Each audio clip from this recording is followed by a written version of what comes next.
Neat ಪರೀಕ್ಷೆಯಲ್ಲಿ ಯಶಸ್ವಿಯಾಗಿ ಮಕ್ಕಳು ಡಾಕ್ಟರ್ ಆಗಬೇಕು ಅನ್ನುವಂಥ ಆಸೆ ಇದ್ದರೆ ರೆಸಿಡೆನ್ಷಿಯಲ್ ಕ್ಯಾಂಪಸ್ನಲ್ಲಿ ಮಕ್ಕಳನ್ನು PUCಗೆ ಸೇರಿಸೋದು ಒಂದೇ ಸರಿಯಾದ ನಿರ್ಧಾರ.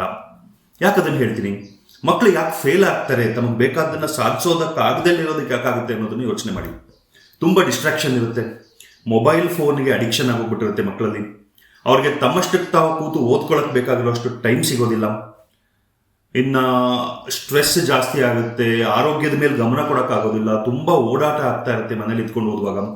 ಇವೆಲ್ಲದನ್ನ ಮತ್ತೆ ಇನ್ನೂ ಹೆಚ್ಚು ಬೇರೆ ಬೇರೆ ಅಂಶಗಳನ್ನು ರೆಸಿಡೆನ್ಷಿಯಲ್ ಕ್ಯಾಂಪಸ್ನಲ್ಲಿದ್ದರೆ, ಒಂದು ಹಾಸ್ಟೆಲ್ ಕ್ಯಾಂಪಸ್ನಲ್ಲಿದ್ದರೆ ಅವಾಯ್ಡ್ ಮಾಡ್ಬೋದು, ಮ್ಯಾನೇಜ್ ಮಾಡ್ಬೋದು. ಸೊ ರೆಸಿಡೆನ್ಷಿಯಲ್ ಕಾಲೇಜಿಗೆ ಸೇರಿಸಬೇಕಾದ್ದೇ PUCಗೆ ಸರಿಯಾದ ನಿರ್ಧಾರ ಅಂತಾದ್ಮೇಲೆ ಒಂದೇ ಒಂದು ಆಯ್ಕೆ ಯಾವುದು, ಇದನ್ನ ಮೀರಿ ಇನ್ಯಾವುದು ನಿಮಗೆ ಬೆಟರ್ ಆಪ್ಷನ್ನೇ ಸಿಗೋದಿಲ್ಲ. ಯಾವುದು? ನಮ್ಮ doctor Varun's PU NEET residential campus, ಬೆಂಗಳೂರಿನಲ್ಲಿರುವಂಥ ನಮ್ಮ ರೆಸಿಡೆನ್ಷಿಯಲ್ ಕ್ಯಾಂಪಸ್ ಅನ್ನು ಬಿಟ್ಟು ನಿಮಗೆ ಮತ್ತೊಂದು ಆಪ್ಷನ್ ಇಲ್ಲ. ಯಾಕೆ? ನಾವು ಪ್ರತಿಯೊಂದು ಮಗುವಿಗೂ 550 ಮಾರ್ಕ್ಸ್ ನೀಟ್ನಲ್ಲಿ ದಾಟೋದು ಮತ್ತು ಗೌರ್ಮೆಂಟ್ ಮೆಡಿಕಲ್ ಸೀಟ್ ಸಿಗೋದ್ರ ಬಗ್ಗೆ ಗ್ಯಾರಂಟಿ ಕೊಡ್ತೀವಿ. ಅರೆ, ರಿಸಲ್ಟ್ ಬಗ್ಗೆ ಗ್ಯಾರಂಟಿ ಕೊಡೋಕ್ಕಾಗತ್ತಾ ಯಾರಾದರೂ? ಅದು ಹೇಗೆ ಸಾಧ್ಯ? ಮತ್ತೆ ರಿಸಲ್ಟ್ ಬಗ್ಗೆ ಹೇಗೆ ಗ್ಯಾರಂಟಿ ಕೊಡ್ತೀರಿ? ಮತ್ತೆ ನಿಮ್ಮದೇ ಒಂದೇ ಆಪ್ಷನ್ ಅಂತ ಹೇಳ್ತಿದ್ದೀರಲ್ಲ, ಯಾಕೆ ಅನ್ನುವಂಥ ಪ್ರಶ್ನೆ ನಿಮ್ಮ ಮನಸ್ಸಿನಲ್ಲಿ ಬರೋದು ಸಹಜ. 5 ನಿಮಿಷಗಳಲ್ಲಿ ಮಕ್ಕಳ ಜೀವನ ಬದಲಾಗಬಹುದು, ಅವರ ಜೀವನ ಬದಲಾಯಿಸುವಂತ ಒಂದು ಅವಕಾಶ ಸಿಗಬಹುದು ಅನ್ನುವಂಥದ್ದಾದ್ರೆ ಈ ಮುಂದಿನ 5 ನಿಮಿಷ. ಅದು ಮುಂದಿನ 5 ನಿಮಿಷದಲ್ಲಿ ನಾನು ನಿಮಗೆ ಏನು ಹೇಳ್ತೀನೋ ಅದನ್ನ ಗಮನ ಇಟ್ಟು ಕೇಳಿಸ್ಕೊಳ್ಳಿ. ಅರ್ಥ ಮಾಡ್ಕೊಂಡಿ ಅಂತ ಆದ್ರೆ, ನೀವು ನಾನು ಮುಂದಿನ 5 ನಿಮಿಷದಲ್ಲಿ ಹೇಳೋದನ್ನ ನೀವು ಅರ್ಥ ಮಾಡ್ಕೊಂಡಿದ್ದೆ ಆದ್ರೆ ನಿಮ್ಮ ಮಕ್ಕಳ ಜೀವನ ಅದ್ಭುತವಾಗಿ ಪರ್ಮನೆಂಟ್ ಆಗಿ ಬದಲಾಗುತ್ತೆ. ಗಮನ ಕೊಟ್ಟು ಕೇಳಿಸ್ಕೊಳ್ಳಿ. ಏನ್ ಮಾಡಬೇಕು? ಈಗ ಯಾವುದೋ ಒಂದು ರೆಸಿಡೆನ್ಷಿಯಲ್ ಕ್ಯಾಂಪಸ್, ಯಾವುದೋ ಒಂದು ಹಾಸ್ಟೆಲ್ನಲ್ಲಿ ಸೇರಿಸಿದ್ವಿ, ಆಗೋಯ್ತಪ್ಪ ಓದ್ಬಿಡ್ತಾರೆ, ಚೆನ್ನಾಗಿ ಆಗ್ಬಿಡುತ್ತೆ. ಇಲ್ಲ, 4 ಅಂಶಗಳ ಮೇಲೆ ಫೋಕಸ್ ಆಗಬೇಕು. ನಮ್ಮ ರೆಸಿಡೆನ್ಷಿಯಲ್ ಕ್ಯಾಂಪಸ್ನಲ್ಲಿ, ನಮ್ಮ doctor Varun's PU NEET residential ಕ್ಯಾಂಪಸ್ನಲ್ಲಿ 4 ಆಯಾಮಗಳಲ್ಲಿ ನಾವು ಕೆಲಸ ಮಾಡ್ತೀವಿ. ಮೊದಲನೇದು, ಅವರ ದಿನಚರಿಯನ್ನ ಸರಿ ಮಾಡಬೇಕು. ಯಾರ ದಿನಚರಿ ಸರಿಯಾಗಿರುತ್ತೋ ಅವರಲ್ಲಿ ಡಿಸಿಪ್ಲಿನ್ ಇರುತ್ತೆ, ಓದಿದ್ದು ಜಾಸ್ತಿ ಎಫೆಕ್ಟಿವ್ ಆಗಿರುತ್ತೆ. 2ನೇದು, ಅವರು ಸರಿಯಾಗಿ ಕಲಿಯೋದನ್ನ ನಾವು ಅವರಲ್ಲಿ ರೂಢಿ ಮಾಡಿಸ್ಬೇಕು. 3ನೇದು, 2 ವರ್ಷ ಒಂದು ರೆಸಿಡೆನ್ಷಿಯಲ್ ಕ್ಯಾಂಪಸ್ನಲ್ಲಿ ಇರ್ತಾರೆ, ಹಾಸ್ಟೆಲ್ನಲ್ಲಿ ಇರ್ತಾರೆ ಅಂತಂದ್ರೆ ಬಹಳ ದೊಡ್ಡ ಟೈಮ್ ಅದು. ಆ ಟೈಮಲ್ಲಿ ಪ್ರತಿನಿತ್ಯ ಕೆಲಸ ಮಾಡಬೇಕು ಅನ್ನೋದಕ್ಕೆ ಅವರನ್ನ ವ್ಯಕ್ತಿಗತವಾಗಿ ಗಟ್ಟಿ ಮಾಡಬೇಕು.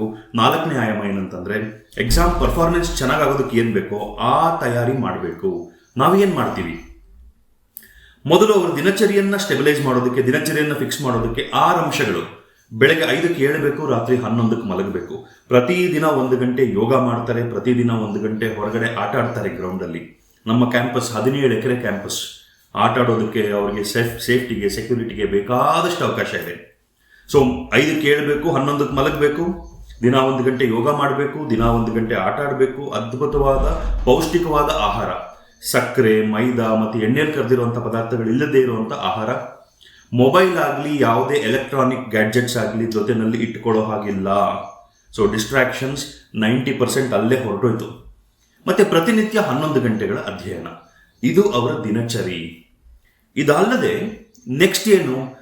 ಏನನ್ನ ಬೇಕಾದರೂ ಕಲಿಯುವಂಥ ಸಾಮರ್ಥ್ಯ, ತಮ್ಮಷ್ಟಕ್ಕೆ ತಾವೇ ಕಲಿಯುವಂಥ ಸಾಮರ್ಥ್ಯವನ್ನು ಮಕ್ಕಳಲ್ಲಿ ಡೆವಲಪ್ ಮಾಡಿದಾಗ ಯಾವ ಮಗು ಬೇಕಾದರೂ, ಯಾವ ವಿದ್ಯಾರ್ಥಿ ಬೇಕಾದರೂ, ಯಾವ ಮಟ್ಟದ ಯಶಸ್ಸನ್ನು ಬೇಕಾದರೂ ಸಾಧಿಸ್ಬೋದು. ನಾವೇನು ಕಲಿಸ್ತೀವಿ? ಒಂದು, ಕಲಿಯೋದು ಹೇಗೆ ಅನ್ನೋದನ್ನ ಕಲಿಸ್ತೀವಿ, ನೋಟ್ಸ್ ಮಾಡೋದು ಹೇಗೆ ಕಲಿಸ್ತೀವಿ, ರಿವಿಷನ್ ಮಾಡೋದು ಹೇಗೆ ಕಲಿಸ್ತೀವಿ, ಒಂದು ಟೆಸ್ಟ್ ಎಕ್ಸಾಮ್ಗಳನ್ನು, ಪರೀಕ್ಷೆ ತಗೊಳ್ಳೋದು ಹೇಗೆ ಅನ್ನೋದನ್ನ ಕಲಿಸ್ಕೊಡ್ತೀವಿ, ಮತ್ತೆ ಪರೀಕ್ಷೆ ತಗೊಂಡು ಆದ ನಂತರದಲ್ಲಿ ತಯಾರಿ ಮಾಡೋದು ಹೇಗೆ ಅನ್ನೋದನ್ನ ಕಲಿಸ್ತೀವಿ. ಈ 5 ಅಂಶಗಳನ್ನು ನಾವು ತಯಾರಿ ಮಾಡಿದ ಮೇಲೆ ಮಕ್ಕಳು ತಾವಾಗೇ ಏನು ಬೇಕಾದರೂ ಕಲಿಯುವಂಥ ಶಕ್ತಿ ಅವರಲ್ಲಿ ಬರುತ್ತೆ. ನೆಕ್ಸ್ಟ್, ವ್ಯಕ್ತಿಗತವಾಗಿ ಅವರನ್ನು ಗಟ್ಟಿ ಮಾಡಬೇಕು ಅಂತಂದ್ರೆ ಏನು ಮಾಡಬೇಕು?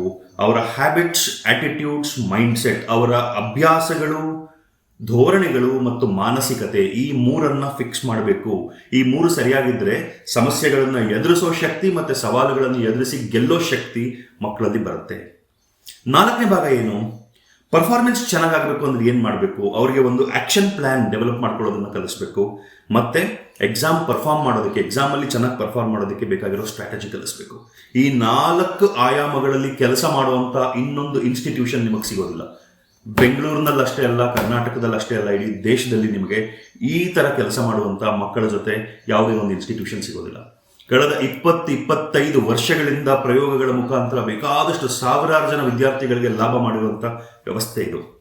ಈ ವ್ಯವಸ್ಥೆ ಒಳಗಡೆ ಬರುವಂತಹ ಪ್ರತಿಯೊಂದು ಮಗುವಿಗೂ ಖಂಡಿತವಾಗ್ಲೂ ಲಾಭ ಆಗುತ್ತೆ, ಖಂಡಿತವಾಗ್ಲೂ ಪ್ರತಿಯೊಂದು ವಿದ್ಯಾರ್ಥಿ ಕೂಡ ಯಶಸ್ಸನ್ನ ಗಳಿಸ್ತಾರೆ ಅನ್ನುವಂಥ ವಿಶ್ವಾಸ ಬರೋದು 20-25 ವರ್ಷಗಳ ಪ್ರಯೋಗಗಳು, ಅದರಿಂದ ಬಂದಿರುವಂಥ ಜ್ಞಾನ, ಅನುಭವ, ಇದೆಲ್ಲದರ ಆಧಾರದ ಮೇಲೆ.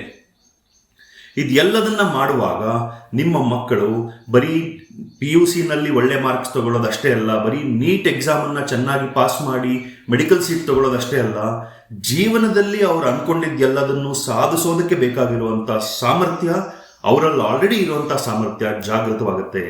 ಯಾರಲ್ಲಿ ಸಾಮರ್ಥ್ಯ ಜಾಗೃತವಾಗಿರುತ್ತೋ ಅಂತ ಅವರು ಮಾತ್ರ ದೊಡ್ಡ ದೊಡ್ಡ ಸಾಧನೆ ಮಾಡೋದಕ್ಕೆ ಸಾಧ್ಯ, ಹೆಚ್ಚು ಹೆಚ್ಚು ಯಶಸ್ಸನ್ನು ಗಳಿಸೋದಕ್ಕೆ ಸಾಧ್ಯ. ಇಷ್ಟೆಲ್ಲ ಮಾಡುವಂಥ ಇನ್ಸ್ಟಿಟ್ಯೂಷನ್ ನಿಮಗೆ ಇನ್ನೊಂದು ಸಿಕ್ಕಿದ್ರೆ ನನಗೆ ತಿಳಿಸಿ. ಯಾವುದೂ ಇಲ್ಲ. ನಾನು ಅದಕ್ಕೆ ಹೇಳಿದ್ದು, ನಮ್ಮಲ್ಲಿ ಬರುವಂಥ ಪ್ರತಿಯೊಂದು ಮಗು ಕೂಡ ಗೆಲ್ಲುತ್ತೆ, ಪ್ರತಿಯೊಂದು ವಿದ್ಯಾರ್ಥಿ ಕೂಡ ಡಾಕ್ಟರ್ ಆಗ್ತಾರೆ. 550 ಮಾರ್ಕ್ಸ್ಗೂ ಹೆಚ್ಚು ಮಾರ್ಕ್ಸನ್ನು ತಗೊಂಡು ಗೌರ್ಮೆಂಟ್ ಮೆಡಿಕಲ್ ಸೀಟ್ ತಗೊಂಡು ಡಾಕ್ಟರ್ ಆಗ್ತಾರೆ. PUC-ನಲ್ಲೂ ಚೆನ್ನಾಗಿ ಮಾಡ್ತಾರೆ. ಅವರ ಮುಂದಿನ ಜೀವನ ಕೂಡ ಚೆನ್ನಾಗಿರುತ್ತೆ. ಸೊ ಜೀವನದಲ್ಲಿ ಏನು ಬೇಕಾದರೂ ಸಾಧಿಸುವಂಥ ಶಕ್ತಿ ನಮ್ಮ ಮಕ್ಕಳಿಗೆ ಬರುತ್ತೆ. ಈಗ ನೀವು ಯೋಚನೆ ಮಾಡಿ, ನಾನು ಹೇಳಿದೆ 5 ನಿಮಿಷಗಳ ಕಾಲ, ಮುಂದಿನ 5 ನಿಮಿಷಗಳ ಕಾಲ ನಾನು ಹೇಳೋದನ್ನ ಕೇಳಿ ನೀವು ಅರ್ಥ ಮಾಡಿಕೊಂಡ್ರೆ ನಿಮ್ಮ ಮಕ್ಕಳು ಜೀವನ ಬದಲಾಗುವಂಥ ಶಕ್ತಿ, ಜೀವನ ಬದಲಾಗುವಂಥ ಅವಕಾಶ ಸಿಗುತ್ತೆ ಅಂತ ಹೇಳಿದೆ. ಆ 5 ನಿಮಿಷಗಳು ಮುಗಿದಿದೆ. ನಾನು ಹೇಳಿರೋದು ನಿಮಗೆ ಅರ್ಥ ಆಗಿದ್ದರೆ ನಿಮಗೆ ಗೊತ್ತಾಗುತ್ತೆ, ನಿಮ್ಮ ಮಕ್ಕಳು PUC-ಗೆ ನಮ್ಮ ರೆಸಿಡೆನ್ಷಿಯಲ್ ಕ್ಯಾಂಪಸ್ನಲ್ಲಿ ಎನ್ರೋಲ್ ಆಗಬೇಕು. ಅದೊಂದೇ ಸಾಧ್ಯತೆ, ಮಕ್ಕಳ ಜೀವನದಲ್ಲಿ ಸಾಧ್ಯತೆಯನ್ನು ಸಾಧನೆಯಾಗಿ ಪರಿವರ್ತನೆ ಮಾಡೋದಕ್ಕಿರುವಂಥ ಒಂದೇ ಅವಕಾಶ. ನಿಮ್ಮೆಲ್ಲರನ್ನ ನಮ್ಮ ಕ್ಯಾಂಪಸ್ನಲ್ಲಿ ನಾನು ಭೇಟಿ ಮಾಡೋದಕ್ಕೆ ನಿರೀಕ್ಷೆ ಮಾಡ್ತಾ ಇರ್ತೀನಿ. ನಿಮ್ಮ ಮಕ್ಕಳಿಗೆ ನಮ್ಮ ಮಾರ್ಗದರ್ಶನ, ನಿಮ್ಮ ಮಕ್ಕಳಿಗೆ ನಮ್ಮ ವ್ಯವಸ್ಥೆಯ ಲಾಭ ಪಡ್ಕೊಳ್ಳೋದು ಅನುಕೂಲ ಆಗಲಿ, ಅದರ ಅವಕಾಶ ನಿಮಗಿದೆ, ಅದರ ಲಾಭ ನೀವು ಪಡ್ಕೊಳ್ತೀರಾ ಅಂತ ನಾನು ವಿಶ್ವಾಸ ಮಾಡ್ತೀನಿ. ಎಲ್ಲರಿಗೂ ಒಳ್ಳೆಯದಾಗಲಿ. ನಮಸ್ಕಾರ.